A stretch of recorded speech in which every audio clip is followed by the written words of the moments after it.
let's hear a little bit about this interesting album project, Reflections.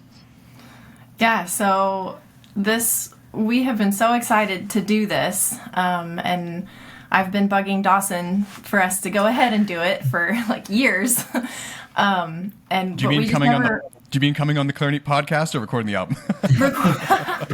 Yeah, whoa. There we go. Check, right? But yeah, we didn't have enough music for a while, but then COVID hit and we were home a lot, and Dawson decided to just write, and he wrote several more of these arrangements, and then all of a sudden we had enough for an album, and so we went for it. He's the mastermind behind it. He's the composer, and I just play what he puts in front of me. So I don't know, do you want to tell him how you did it?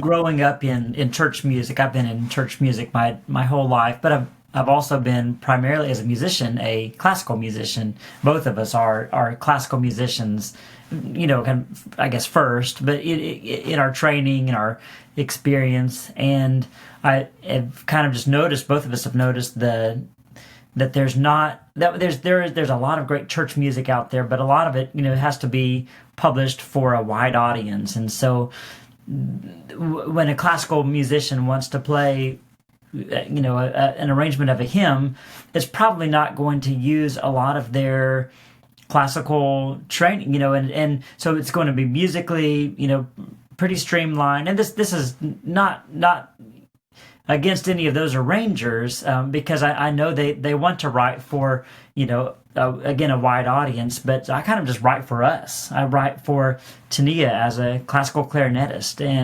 and so both technically these are more geared toward the classical musician, both for the clarinetist and the pianist, but then also they're treated more of like a classical composition in their form and in their depth. So they're longer.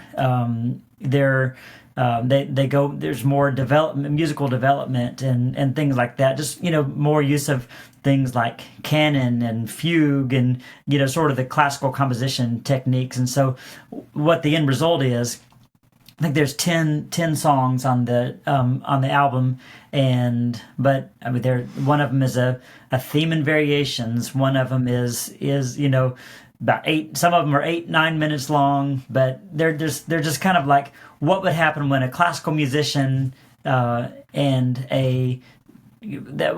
would happen when they play church music, when they play hymns that they have very beautiful melodies, but just kind of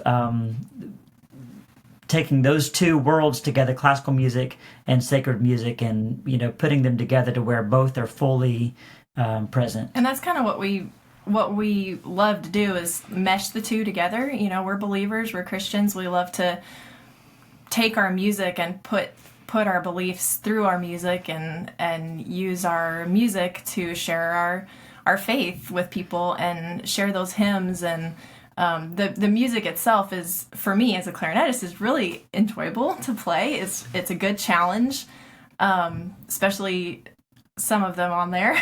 Some of them on the album are quite challenging, but that's always fun for me. And they're satisfying. They're really satisfying to play. He writes really well for us, and we'd love for other people to get to play these too eventually, which we're working on sheet music and stuff like that. So.